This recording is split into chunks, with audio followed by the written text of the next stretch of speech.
அனைவருக்கும் எங்களுடைய அன்பான வணக்கத்தை தெரிவித்துக் கொள்கின்றோம். பத்திரிகை நண்பர்களுக்கு 2-3 விஷயத்தை சொல்லணும்னு ஆசைப்படுறோம். இன்று நம்முடைய மத்திய உள்துறை அமைச்சர் திரு அமித்ஷா அவர்கள் நேற்று இரவு அரக்கோணத்துக்கு வந்திருந்தாங்க. இன்று காலை அரக்கோணத்தில் நடைபெற்ற CISF, குறிப்பாக விமான நிலையம் போன்ற முக்கியமான இடத்தையெல்லாம் பாதுகாக்கக்கூடிய வீரர்கள் அவங்களுடைய ரீஜனல் ட்ரைனிங் சென்டருடைய ரைசிங் டே பரேடில் பங்கேற்றாங்க. இந்தியாவில் முதலாக சென்ட்ரலி ஆர்ம்டு போலீஸ் ஃபோர்ஸ், அதாவது ஆயுதம் ஏந்திய மத்திய காவல்துறை அமைப்பினுடைய ஒரு ரீஜனல் ட்ரைனிங் சென்டருக்கு அந்த பகுதியில் இருக்கக்கூடிய நம்முடைய உணர்வுகளை மதித்து அரக்கோணம் CISF RTCக்கு ராஜ Aditya Cholan regional training centre என்கின்ற பெயரை இன்று நம்முடைய உள்துறை அமைச்சர் திரு அமித்ஷா அவர்கள் சூட்டியிருக்கின்றார். இது இந்தியாவில் முதலாக நான் ஏற்கனவே சொன்னது போல CAPF அவர்களுடைய ரீஜனல் ட்ரைனிங் சென்டருக்கு அந்த பகுதியினுடைய ஒரு மாபெரும் வீரருடைய பெயர் சூட்டப்பட்டிருக்கக்கூடிய நிகழ்வு. ராஜாதித்ய சோழன் நமக்கு தெரியும், 948 949 AD, கிட்டத்தட்ட 1300 ஆண்டுகளுக்கு முன்பு அந்த தக்கோலம் போரில் ராஷ்டிரகூட்டா அவங்ககிட்ட சண்டை போட்டு யானையின் மீது அமர்ந்து வீர மரணம் அடைந்த ஒரு மனிதர். ராஜராஜ சோழன் மாமன்னனுடைய தாத்தாவாகவும் பரந்தங்க சோழனுடைய மகனாகவும் வீரனாம் ஏரி உட்பட பொதுமக்களுக்கு பல நல்ல விஷயத்தை செஞ்சவங்க. இன்னைக்கு இந்தியாவில் கிட்டத்தட்ட 2000-2500 படை வீரர்கள் ட்ரைனிங் நடக்கக்கூடிய ஒரு தளத்திற்கு ராஜ ஆதித்ய சோழன் RTC என்கின்ற பெயரை உள்துறை அமைச்சர் சூட்டியிருக்கக்கூடியது உண்மையாலுமே நமக்கெல்லாம் மகிழ்ச்சியை கொடுத்திருக்கு. அதற்காக மத்திய அரசுக்கு பாரதிய ஜனதா கட்சி நன்றியை தெரிவித்துக் கொள்கிறோம்.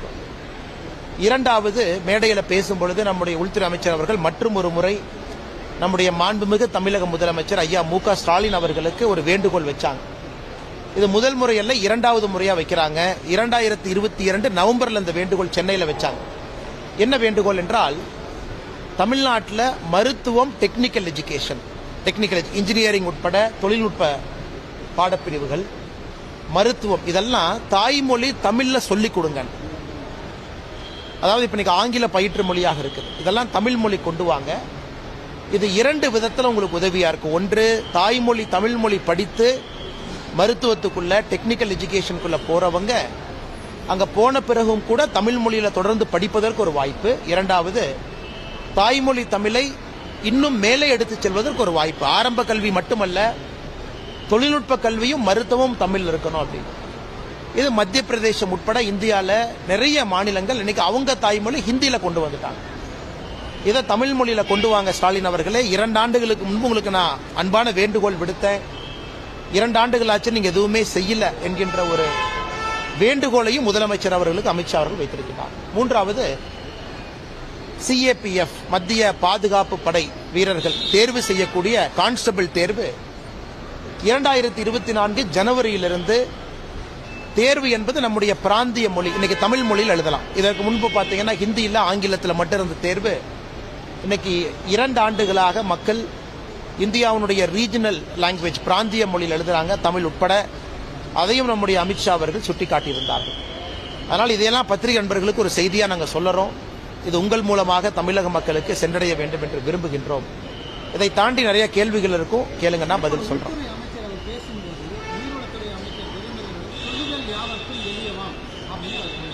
கரெக்டுங்கண்ணா. ஏன்னா துரைமுருகன் அண்ணன் அவர்கள் ஒரு விஷயத்தை புரிஞ்சுக்கணும். இது அமித்ஷா அவர்கள் மத்திய பிரதேசில், உத்தரப்பிரதேசில் குறிப்பாக மருத்துவம், டெக்னிக்கல் எஜுகேஷன் அதெல்லாம் ஹிந்தி புஸ்தகத்தை வெளியிட்டாங்க. அதாவது ஏன்னா நீங்க கல்வியை ஹிந்தியில் அந்த ஊர்ல சொல்லிக் கொடுக்கறது முக்கியம் இல்லைங்கண்ணா. டெக்னிக்கல் புக்ஸ் ஹிந்தியில மொழிபெயர்க்கணும். அதை மொழிபெயர்த்து விட்டு அமித்ஷாஜி சொன்னாங்க, இது தமிழ்நாட்டில் தமிழ்ல இருக்கணும், அங்க இருக்கக்கூடிய மருத்துவமும் டெக்னிக்கல் எஜுகேஷனும் தமிழ்ல இருக்குன்னு சொன்னாங்க. அதனால அண்ணன் துரைமுருகன் அவர்களுக்கு இந்த செய்தி தெரிஞ்சிருக்க வாய்ப்பில்லை. ஆனால் அண்ணன் துரைமுருகன் அவர்கள், அமித்ஷாஜி அவர்கள் இன்னொரு மாநிலத்தில் அந்த மாநிலத்தினுடைய தாய்மொழியில இதை செய்து காட்டிவிட்டு தமிழகத்தில் நம்முடைய தாய்மொழி தமிழ் மொழியில செய்யுங்கன்னு வலியுறுத்துறாங்க.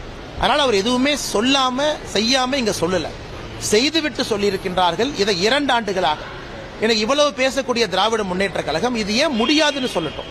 இன்னைக்கு துரைமுருகன் அவர்கள் இன்னொரு வார்த்தையை சொன்னாங்க. அவங்கள பெரிய மனுஷங்கப்பா, அவருடைய ஸ்டைல என்ன வேணாலும் பேசுவாங்க போவாங்க. நமக்கு எதுக்குப்பா வம்பு அப்படிங்கிறார். அதனால துரைமுருகன் அவர்கள் நாங்கள் சொல்லி இருக்கக்கூடியது தமிழ் மொழி தாய்மொழியை வளர்ப்பதற்கான ஒரு வேண்டுகோளை வைத்திருக்கும் பொழுது அதற்கான பதில் அண்ணன் சொல்லணுமோ தவிர இது போன்ற அண்ணன் பேசுவது சரியான ஒரு விவாதம் அல்ல என்பது எங்களுடைய கருத்து. அது வழக்கம் போல திமுக காரங்க ஒட்டுறது.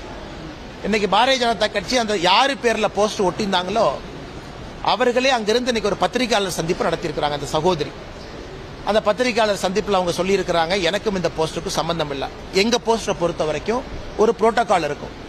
தேசிய தலைவருடைய புகைப்படம் இருக்கும், மாநில தலைவருடைய புகைப்படம் இருக்கும், பாரத பிரதமர் நரேந்திர மோடி ஐயாவுடைய புகைப்படம் இருக்கும். அதன் பிறகுதான் வேறு எந்த தலைவருடைய புகைப்படமாக இருக்கும். அது அமித்ஷா அவர்களாக இருந்தாலும் இந்த புரோட்டோகாலை ஒரு பாரதிய ஜனதா கட்சியினுடைய போஸ்டர் ஃபாலோ பண்ணும். தேசிய தலைவர், மாநில தலைவர், பாரத பிரதமர் நரேந்திர மோடி அவர்கள், அதன் பிறகு வேறு எந்த தலைவராக இருந்தாலும் அப்படித்தான் அமித்ஷாஜியினுடைய போஸ்டர் எல்லா இடத்துலையும் இருக்கும். ஆனா இவங்க வெறும் அமித்ஷாஜி அவர்களை நாங்கள் கேவலப்படுத்துறோம் அப்படின்னு திமுக காரங்க அள்ளி சில்லி பயல்கள்லாம் யாரோ ஒருத்தருடைய முகத்தை போட்டு ஒட்டி ஒரு பாரதிய ஜனதா கட்சியினுடைய தலைவருடைய பெயரோ தலைவியினுடைய பெயரோ இல்ல தொண்டனுடைய பெயரோ போட்டு ஒட்டுறாங்கன்னா அதிலே நாம் புரிந்து கொள்ள வேண்டும், இது ஒன்று பாரதிய ஜனதா கட்சியினுடைய போஸ்டர் அல்ல. இரண்டாவது, இன்னைக்கு நாங்கள் சொல்லக்கூடிய எந்த வாதத்தையும் நேரடியாக இன்னைக்கு ஒரு திமுக காரங்கூட எதிர்கொண்டு பேச முடியும். ஒரு விஷயத்தை நாங்க சொல்றோம்னா பதில் அந்த விஷயத்தை நீங்க சொல்றது தப்பு, சொல்றது கரெக்ட், இல்ல அவங்க பொய் சொல்றாங்க, எதுவுமே பேச முடியாம ஒரு தேசிய தலைவரை போஸ்ட் ஒட்டித்தான் அவர்கள் நாங்கள் கேவலப்படுத்துவோம் என்று நினைத்தால் திமுக தன்னை கேவலப்படுத்தி கொண்டிருக்கிறது. அதனால காவல்துறையிட்ட சொல்லியிருக்கிறோம், இவ்வளவு பிரிண்டிங் பிரஸ் இருக்கு, யார் போஸ்ட் அடிச்சாங்க கண்டுபிடிங்க, அது உங்க வேலை தானே. இன்னைக்கு யாராச்சும் நல்ல விஷயத்தை செய்ய போனாவே தடுக்கிறீங்க. அக்கா தமிழிசை அவங்க போனா தடுக்கிறீங்க, அண்ணன் ஏபி முருகானந்தம் அவங்க போனா தடுக்கிறீங்க, எங்க அண்ணன் ரமேஷ் இருக்கிறாங்க தடுக்கிறீங்க. இந்த வெள்ளம் செய்றீங்களே, யார் அடிச்சாங்கன்னு கண்டுபிடிங்க, தெரியட்டும்.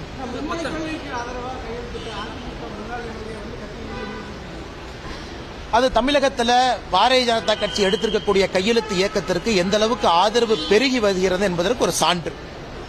ஒரு கட்சி அந்த கட்சியை சார்ந்தவர்கள் மீது நடவடிக்கை எடுக்கிறாங்க, அதை பத்தி நான் கருத்து கூற விரும்பலைங்க.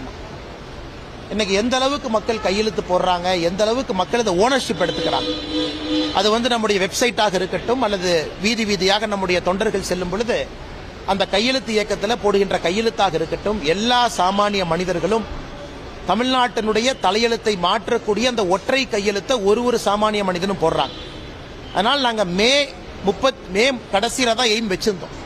அதற்கு முன்பாகவே 1 கோடி கையெழுத்தை வாங்கி விடுவோம் என்கின்ற நம்பிக்கை முழுமையா இருக்கு. அதற்கு முன்பாகவே செய்து காட்டி விடுவோம். தமிழகத்தினுடைய அரசியல் புரட்சியாக இது மாற ஆரம்பித்திருக்கிறது.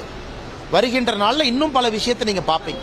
10,000 கோடி கொடுத்தாலும் நாங்க எந்த இடத்துல இருந்து காம்ப்ரமைஸ் ஆக முடியாது, கொள்கையை விட்டு கொடுக்க மாட்டோம் அப்படின்னு சொல்லி மகேஷ். நாங்க 10,000 கோடி கொடுக்கலனா நீங்க காம்ப்ரமைஸ் ஆகாதீங்க, 2026 நான் உங்களை மாத்திக்கிட்டு மும்மொழி கொள்கையை நாங்க கொண்டு வந்துடுறோம். எதுக்கு 10,000 கோடி வேஸ்ட் பண்ணணும்? 10,000 கோடி வேஸ்ட் பண்ணாம தமிழகத்தில் இருக்கக்கூடிய அன்பு சொந்தங்கள் அவங்களாகவே கையெழுத்து போட்டு எனக்கு இது வேண்டும் என்று சொல்லும் பொழுது நீங்க கொள்ளையடிக்கிறக்காக கமிஷன் அடிக்கிறக்காக உங்களுக்கு 10,000 கோடி மத்திய அரசு வாரி கொடுக்கணும். அதனால உங்களுக்கு யார் 10,000 கோடி கொடுக்குறான்னு யார் சொன்னா? நான் வேலையெல்லாம் மத்திய அரசுல ஆட்சி பண்ணிட்டு இருக்கிறமா? நீங்களா உட்காந்து 10,000 கோடி கொடு 10,000 கோடி கொடு, நீ 10,000 கோடி கொடுத்தாலும் நான் செய்ய மாட்டேன்னா உங்களுக்கு யாராச்சும் கொடுக்குறேன்னு நாங்க சொன்னோமா? அதனால இது எப்படி சொல்றோம், அந்த பகற்கனவும்பாங்க. அதனால் வருகின்ற பணத்தை ஒருவேளை 10,000 கோடி கொடுத்தாங்கன்னா அதுல ஒரு 50% கமிஷன் அடிக்கலாமா அப்படின்னு நினைக்கக்கூடிய அமைச்சருடைய தலையில மண்ணு தான் விழும்.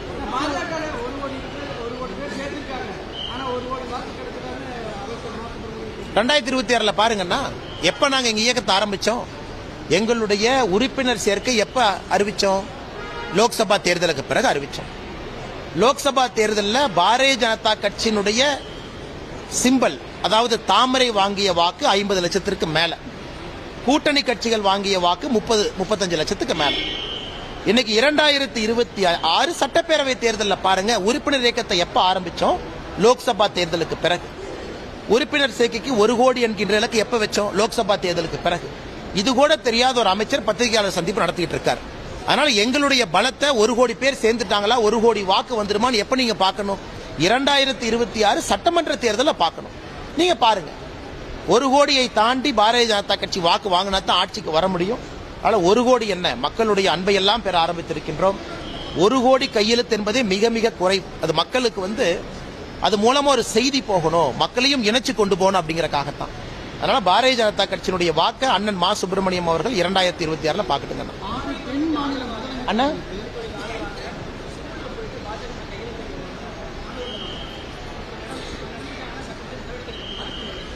அண்ணே ஒரு நிமிஷம், அதாவது இவங்க நல்லா புரிஞ்சுக்கணும்.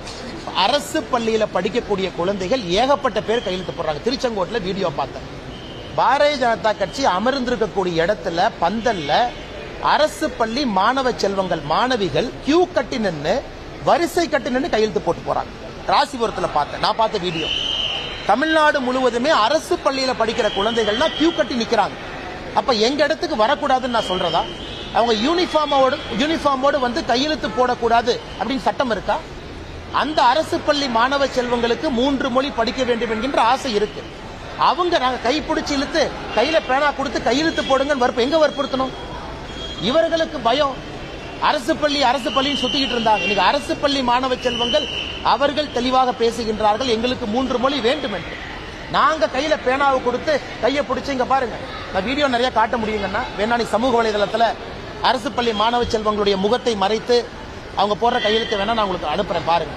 அவர்களா வந்து கியூ கட்டி நின்று கையெழுத்து போடுறாங்க. இதற்கெல்லாம் பள்ளி கல்வித்துறை அமைச்சர் என்ன பேசுறாங்கன்னா மக்களுக்கு தெரியும், அரசு பள்ளி மாணவ செல்வத்துக்கு தெரியும். ஓ, பள்ளி கல்வித்துறை அமைச்சருடைய பையன் பிரெஞ்சு படிக்கிறான், அப்ப நான் 2 மொழி படிக்கணுமா? கனிமொழி அக்காவுடைய பையன் சிங்கப்பூர் குடிமகன், இந்திய குடிமகனே இல்ல, ஆனா இவங்க மைக் எடுத்து வாய்கிலிய 2 மொழி பேசுவாங்க.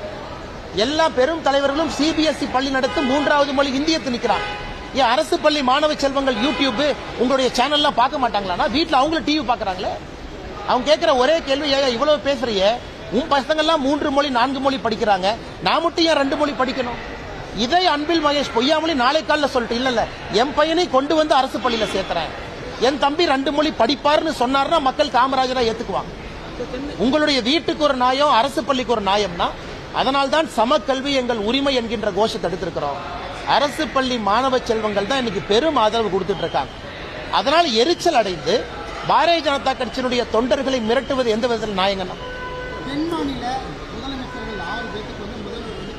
அதான் நேற்று சந்திரபாபு நாயுடு அவர் கரடி காரித்துப்புற மாதிரி சொல்லிட்டாரு. என்ன சொல்றாரு சந்திரபாபு நாயுடு அவர்? என்னையா 2 மொழி 3 மொழின்னு சண்டை போட்டுக்கிறீங்க, 10 மொழி கத்து கொடுக்குறாரு, 10 மொழி கத்து கொடுப்பேன். அவர் இன்னைக்கு சொல்ல, நீ ஆந்திரால மட்டும் கூடாது, ஹைதராபாத்ல வேணும், பே ஏரியா சான் பிரான்சிஸ்கோ ஆளணும், மைக்ரோசாப்ட் கூகுள்னு பெரிய பெரிய வார்த்தைலாம் அதெல்லாம் தமிழ்நாடு முதலமைச்சருக்கு என்னன்னே தெரியாது. அவர் அன்னைக்கு ஐரோப்பியா ஃபுல்லா நாம இருக்கணும், அமெரிக்கா ஃபுல்லா இருக்கணும், தெலுங்குக்காரங்க டெல்லியில் இருக்கணும், ஹிந்தியும் கத்துக்கணும், தெலுங்கு வேணும். அவர் 10 மொழிகளை பத்தி பேசிட்டு இருக்கும்போது அடுத்த நாள் முதலமைச்சர் அவர்கள் கடிதம் எழுதுறாங்க. ஆனால் முதலமைச்சர் அவர்கள் நீட்டு கடிதம் எழுதின மாதிரி தான். முதலமைச்சர் எழுதின எத்தனை கடிதத்துக்கு ஒரு பதில் வந்துச்சுல? நீட்டுக்கு எழுதின கடிதம் என்னாச்சு? இந்தியாவில் பாரதிய ஜனதா கட்சி சாராத எல்லா முதலமைச்சருக்கும் கடிதம் எழுதினார். இன்னைக்கு முதலமைச்சர் காலையில முகநூல்ல சொல்றாரு, ட்விட்டர்ல சொல்றாரு, பாரதிய ஜனதா கட்சியினுடைய கையெழுத்து இயக்கம் சர்க்கஸ் மாதிரி இருக்காம. கொடுமை பாருங்க. சரி, உதயநிதி ஸ்டாலின் நீட்டு கையெழுத்து இயக்கம் நடத்தினாரு, என்னாச்சு? நீங்க பத்திரிகையில காமிச்சீங்க, நீட்டுக்கு வாங்கின கையெழுத்தெல்லாம் குப்பை தொட்டில போட்டு போயிருந்தாங்க. அப்ப உங்க பையன் நடத்துறது எப்படி இருந்துச்சாமா? இன்னைக்கு பாரதிய ஜனதா கட்சியினுடைய கையெழுத்து இயக்கம் 36 மணி நேரத்தில் முதலமைச்சர் கிடுகிடுத்து காலையில 8 மணிக்கு பதிவு செய்யறாரு. இது சர்க்கஸ் மாதிரி இருக்கு. இவருடைய அப்பா தான் கேட்டாரு, பாரதிய ஜனதா கட்சி தமிழ்நாட்டில் எங்க இருக்கு? உங்க பையன் நடத்தின நீட்டு கையெழுத்து இயக்கம் என்னாச்சு? மீடியாக்கு அக்கௌண்டபிலிட்டி கொடுத்தாங்களானே? நீட்டுக்கு எத்தனை பேர் கையெழுத்து போட்டாங்க, எத்தனை பேர் கையெழுத்து எந்த மாவட்டத்தில் வந்துச்சு? நாங்க வெப்சைட்ல அக்கௌண்ட் பண்றோன்னு நீங்களே உங்களுடைய மொபைல் நம்பர்ல போய் அக்சஸ் பண்ணுங்க. ஒரே ஒரு முறை தான் நீங்க பண்ண முடியும். 2வது முறை பதிவு பண்ணா நன்றி சொல்லி மெசேஜ் வரும். ஏன் முதலமைச்சர் இவ்வளவு பேசுற உதயநிதி ஸ்டாலினை கூப்பிட்டு, தம்பி இந்த நீட்டுக்கு எதிராக கையெழுத்து இயக்கம் நடத்தினியாப்பா, நான் தானே கையெழுத்து போட்டேன், அதை கொண்டாந்து சப்மிட் பண்ணுப்பா, அதை அப்படியே மறந்துட்டு அடுத்த இஷ்யூக்கு போயிட்டாங்க. அதனால் இவர் பாரதிய ஜனதா கட்சியினுடைய கையெழுத்து இயக்கத்தை பற்றி பேசுவதா வேடிக்கைங்க. நாங்க எங்க சண்டை போடுறோம்? ஆரோக்கியமா தான் இருக்கிறோம், ஆரோக்கியமா விவாதம் பண்றோம். எங்களோடு சண்டை போடுவது யார்? எங்களோடு வேண்டாம் என்று தமிழகத்தில் பாரதிய ஜனதா கட்சி வந்துடக்கூடாது, மோடி ஐயா வந்துடக்கூடாது, தமிழ்நாட்டு மக்களுக்கு நல்ல திட்டம் வந்துடக்கூடாது என்று சதி திட்டம் போட்டு தினமும் சண்டை போடுவது நாங்களா மாநில அரசா? அதனாலதான் இன்னைக்கு வீதியில போய் மக்களை சந்தித்து கையெழுத்து வாங்குறோம். ஏன் எங்களுக்கு தேவையில்லாத வேலையாகனாது? இவர்கள் வேண்டும் என்று தடுக்கின்றார்கள். அடுத்து நம்ம சாப்பிடக்கூடிய உணவு என்னன்னு சொல்லுவாங்க, காலையில் என்ன கலர் டிரெஸ் போடணும்னு சொல்லுவாங்க, என்ன படம் பார்க்கணும்னு சொல்லுவாங்க. இன்னைக்கு எல்லாமே திமுக தீர்மானிக்கிறாங்க. எந்த படம் தியேட்டர் ரிலீஸ் ஆகும் இவங்க தீர்மானிக்கிறாங்க, என்ன செய்யணும் இவங்க தீர்மானிக்கிறாங்க. அது எப்படி தீர்மானிப்பதற்கு என்ன உரிமைங்கன்னா? இன்னைக்கு முதலமைச்சர் சொல்றாரு 2026 தேர்தல்ல 3 மொழியை வச்சுக்கலாம், நாங்க ரெடி, நாங்க என்ன வேண்டாம் நான் சொல்றோம். லட்டு மாதிரி நாங்கள் முதல் கோரிக்கையாக வச்சு மக்கள்கிட்ட வர்றோம், நீங்க வைக்க தயாரா? எதுவுமே பேசக்கூடாது. 2026 தேர்தலில் திராவிட முன்னேற்ற கழகம் 2 மொழி தான் படிக்கணும்னு பேசணும். பாரதிய ஜனதா கட்சி மக்கள் தமிழ் மொழி பயிற்று மொழியா இருக்கணுங்க, மூன்றாவது ஒரு மொழி இந்திய மொழி எடுத்து படிங்க நாங்க வைக்கிறோம். வேற எந்த கோரிக்கையும் நாங்க வைக்க ரெடி இல்ல. வர தயாரான்னு கேட்கிறேன். ஆனா திமுக தயாரா இல்ல. வாய்ச்சவடால் விட்டுட்டு அடுத்து எஸ்கேப் ஆகி ஓடிடுவாங்க. வன்மையா கண்டிக்கிறோம். இன்னைக்கு டிராஃப்ட் ப்ராஜெக்ட் ரிப்போர்ட் ரெடி பண்ணிட்டாங்க. அடுத்து வந்து பணங்க நம்ம எல்லாம் போறாங்க. மத்திய அரசு தெளிவா இருக்கு, எந்த காரணத்துக்கும் அங்கே பணம் கொடுக்க போவது இல்லை, ஏற்கனவே சொன்னது. ஆனா இந்திய கூட்டணியில இவர் ஏன் டி.கே. சிவகுமாருக்கும் சித்தராமையா அவர்களுக்கும் ஏன் நம்முடைய முதலமைச்சர் மு.க. ஸ்டாலின் கடிதம் எழுதல? ஏன் கடிதம் எழுதல? மேகதாத்து அணைக்கு டிபிஆர் முடிச்சிட்டீங்க, டி.கே. சிவகுமார் கட்டி முடிப்பேன்னு சபதம் ஏற்று நின்று கொண்டிருக்கின்றார், அதற்கு கடிதம் எழுதல. அப்ப தமிழ்நாட்டினுடைய உரிமையை விட்டு கொடுத்துட்டு ஏன்னா காங்கிரஸோட நீங்க குப்பை கொட்டணும், சம்பந்தமே இல்லாத மொழி பிரச்சனை கடிதம் எழுதிட்டு இருக்கிறீங்க. நான் முதலமைச்சரை பார்த்து கேட்கிறேன், உண்மையாலுமே தமிழகத்தினுடைய முதலமைச்சரா நீங்க இருந்தா, உங்க குடும்பத்துக்கு மட்டும் இல்ல தமிழக மக்களுடைய முதலமைச்சரா இருந்தா, விவசாய பெருமக்களுடைய முதலமைச்சரா இருந்தா, மேகதாத்து அணை கட்டுறதை பத்தி ஏன் நீங்க கண்டிக்கல? ஏன் கர்நாடகாவுடைய முதலமைச்சருக்கு கடிதம் எழுதி அப்போஸ் பண்ணல? நாளை காலையில் தூங்கி எந்திரிச்சு பிரதமர் கடிதம் எழுதுவார். இது எப்படின்னா, நிலாவை பாருன்னா முதலமைச்சர் அவர்கள் இங்கே பின்னாடி திரும்பி பார்ப்பார். இதை செய்கின்ற குற்றம் கர்நாடக அரசு, காங்கிரஸ் அரசு. காங்கிரஸ் அரசு கடிதம் எழுத மாட்டார். அங்கெல்லாம் இந்தி கூட்டணி வேணும், காங்கிரஸ் வேணும். தமிழகத்தினுடைய உரிமையை முல்லை பெரியாறுல விட்டு கொடுத்தாச்சு, மேகதாத்தூல விட்டு கொடுக்க தயாராகி விட்டார். பக்கத்து மாநிலத்துக்கெல்லாம் விட்டு கொடுத்துட்டு எங்க தமிழகத்தினுடைய உரிமையை காப்பாற்றக்கூடிய முதலமைச்சரை எப்படிங்க யாரும் நம்ப மாட்டாங்க. ஒரு கோமாளி கூட நம்ப மாட்டான். தமிழகத்தினுடைய இன்றைய முதலமைச்சர் ஐயா மு.க. ஸ்டாலின் அவர்கள் நம்முடைய உரிமையை காப்பாற்றுறாங்கன்னு ஒரு கோமாளி கூட நம்ப மாட்டான்.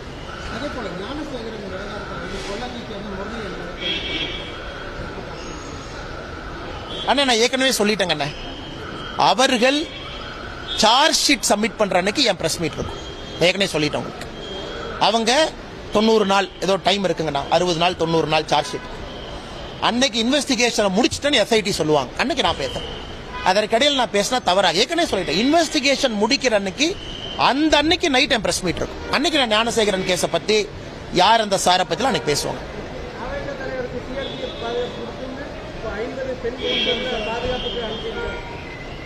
என்ன புரியலீங்கண்ணா?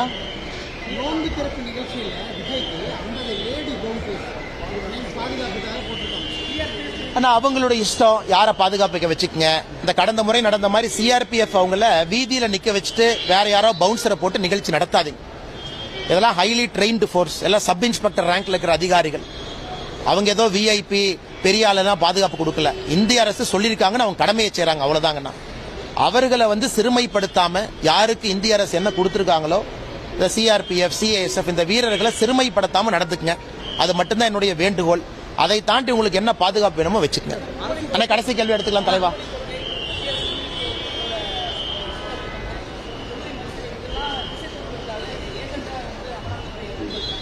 ஏன்னா அமலாக்கத்துறை சாராய அமைச்சர் மீது நடவடிக்கை எடுத்தா எப்படி திசை திருப்புறது? நேத்து டாஸ்மாக் ஹெட் குவார்டர்ஸ்ல ரைடு, கரூர்ல சாராய அமைச்சருடைய பினாமிகள் வீட்டில் ரைடு, 2 சாராய ஆலை நிறுவனங்கள் மீது ரைடு. என்ன அமலாக்கத்துறை பிரஸ் நோட் கொடுப்பாங்க, என்ன சொல்ல வர்றாங்க? டாஸ்மாக் முடிவு பண்ணுவானாமா எந்த சாராய கம்பெனிட்ட எவ்வளவு வாங்கணும், என்ன கமிஷன்ல வாங்கணும். அதாவது டாஸ்மாக்ல நீங்கள் நானும் முடிவு பண்ண முடியாது. தமிழ்நாட்டில் இந்தியாவில் எத்தனை சாராய ஆலை இருந்தாலும் டாஸ்மாக்கார முடிவு பண்ணுவான். சாராய அமைச்சர் உங்ககிட்ட எவ்வளவு வாங்கணும், உங்ககிட்ட எவ்வளவு பாட்டில் வாங்கணும், அதுல எவ்வளவு பாட்டில் ஃபர்ஸ்ட் ஹேண்ட்ல வாங்கணும், எவ்வளவு பாட்டில் செகண்ட்ஸ்ல வாங்கணும். அப்படின்னா டாக்ஸ் இல்லாம பாட்டில் உள்ள வரும் சந்து கடையில். அதனால என்னை பொறுத்தவரை என்னுடைய எண்ணம், இதற்குத்தான் அமலாக்கத்துறை ரைடு பண்றாங்கன்னு நினைக்கிறேன். சாராய ஆலையை நடத்த வேண்டிய காரணம் இல்லை. அதனால இவங்க இன்னைக்கு டாஸ்மார்க்கை வச்சு, சாராய ஆலைகளை வச்சு கொள்ளக்காசு சம்பாரிச்சு பரிசு பொருட்கள், இலவசமான பொருட்கள், டப்பா. கரூர்ல போன வாரம் தான் முதலமைச்சருடைய பிறந்த நாளுக்கு என்ன கொடுத்தாங்கன்னா, ஒரு ஸ்டெயின்லெஸ் ஸ்டீல் பாத்திரம், ஸ்டெயின்லெஸ் ஸ்டீல் டம்ளர், வீட்டுக்கு. இதெல்லாம் எங்கிருந்து வருது காசு? முதலமைச்சர் ஏதாச்சும் Reserve Bank of India printing press வச்சிருக்காரா, இல்ல சாராய அமைச்சர் வச்சிருக்காரா? எங்கிருந்து பணம் வருதுன்னா, இதை அமலாக்கத்துறை வந்து ரைடு அடிச்சா எப்படி தப்புங்கிறாங்க? ஏன் சாராய ஆலையில உத்தமர்களா? அக்காட் டிஸ்டிலரி யாரு? இது ஜெகத் ரட்சகன். நேற்று அமலாக்கத்துறை ரைடு பண்ண அக்காட் டிஸ்டிலரி ஜெகத் ரட்சகன். இது முதல் முறை இல்ல, இதற்கு முறை ரைடு பண்ணி 1000 கோடி ரூபாய் வரி ஏய்ப்பு பண்ணிருக்காங்கன்னு போன ஆண்டு தான் சொன்னாங்க. IT income tax. இவங்க எல்லாம் உத்தமர்களா? இவங்க எல்லாம் புத்தா மடத்தில் உட்கார்ந்து தியானம் பண்ற ஆட்களா? இந்த அக்காட் டிஸ்டிலரி, இந்த கரூர்ல ரைடு ஆனவங்க, சாராய அமைச்சர்லாம் உலகமாக உத்தமர்கள். அவங்களை யாரும் வந்து தொடவே கூடாது. அவங்க மீது ஒரு மத்திய அரசை சார்ந்த ஒரு புலனாய்வு நிறுவனம் ரைடு பண்ணா எங்களுக்கு வேற வேலை இல்லையா? நாங்க தான் 3 மொழி கொள்கையை தீர்க்கமா பேசுறோமே, நாங்க திசை திருப்புறோம். அதே 3 மொழி கொள்கையை வெற்றி வாய்ப்பாக தமிழகத்தினுடைய தலையெழுத்தை நிர்ணயிப்பதாக நேரடியா களத்துல வந்து சந்திக்கிறோமே, நாங்க என்ன திசை திருப்புறோமா? இவங்கள மாதிரி ஓடி ஒளிஞ்சு 3 மொழி கொள்கையை எதிர்கொள்ள முடியாம தொகுதி மறுசீரமைப்பு நாங்களா திசை திருப்பணும். ஆனால் துணை முதலமைச்சரும் அமைச்சர்களும் பேசும்பொழுது சென்ஸ் இருக்கும். நேரடியாக நாங்கள் எதிர்கொள்கின்றோம். இவங்களாம் புத்த மத பிச்சுக்களா? சாராய் அமைச்சர் வந்து புத்த மத பிச்சா? இல்ல அக்கா டிஸ்லரி ஜெகத் ரட்சகன் வந்து புத்த மத தூதுவரா? ஏன்னா உலகமாக நல்லவர்கள் மாதிரி பேசுறாங்க பாருங்கன்னு. இதை விட கொடுமை என்னென்ன இருக்கும்?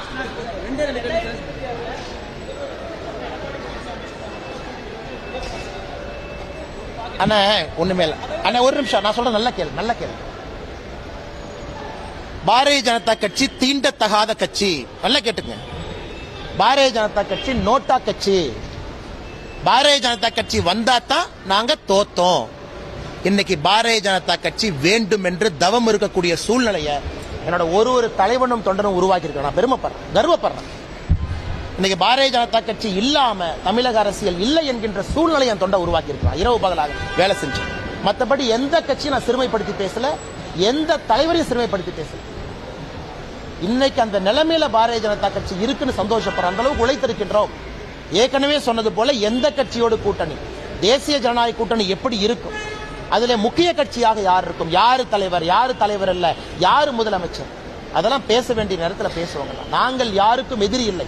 எங்களுடைய நோக்கம் பாரதிய ஜனதா கட்சியை நிலைநிறுத்தும். நல்லா நீங்க தமிழ்நாடு நியூஸ 5 வருஷம் அப்படியே பாருங்க. பாரதிய ஜனதா கட்சினாலதான் தோத்தோம். பாரதிய ஜனதா கட்சி வந்தா நாங்க தோத்துருவோம். பாரதிய ஜனதா கட்சியோட நாங்க கூட்டணியை வைக்க மாட்டோம். பாரதிய ஜனதா கட்சி நோட்டா கட்சி. அதை தாண்டி இன்னைக்கு தலைவர்கள் பேசுகின்ற வார்த்தையை மதிப்பீடு செய்யுங்க. சரியான நேரத்தில் கூட்டணியை பத்தி பேசுவோம். தேசிய தலைவர்கள் இருக்கிறாங்க, அமித்ஷா ஐயா இருக்கிறாங்க, மோடி ஐயா இருக்கிறாங்க, புது தேசிய தலைவர் வர போறாங்க, நட்டா ஐயா இருக்கிறாங்க. பேசுகின்ற நேரத்தில் பாரதிய ஜனதா கட்சி பேசுவாங்க. இன்னைக்கு தேசிய ஜனநாயக கூட்டணி பலமா இருக்கு, பலமாகி கொண்டிருக்கிறது. நம்மளை நம்பி இந்த கூட்டணியில பல தலைவர்கள், அண்ணன் டிடிவி தினகரன் உட்பட நம்மளை நம்பி பயணம் பண்றாங்க. அவர்களுக்கெல்லாம் இந்த கூட்டணியில பாரதிய ஜனதா கட்சி நன்றி உள்ளதா இருக்கணும். கஷ்டமான நேரத்தில் வருவாங்க, பாரதிய ஜனதா கட்சி சாதகமான நேரத்தில் உங்களை கழட்டி விட்டுட்டு போயிரும்னா ஒரு தேசிய கட்சியுடைய அரசியல் பண்ண முடியாது. தேசிய கட்சியினுடைய அரசியல்னா நம்பிக்கை. எங்களோடு நீங்க பயணம் பண்றீங்கன்னா கடைசி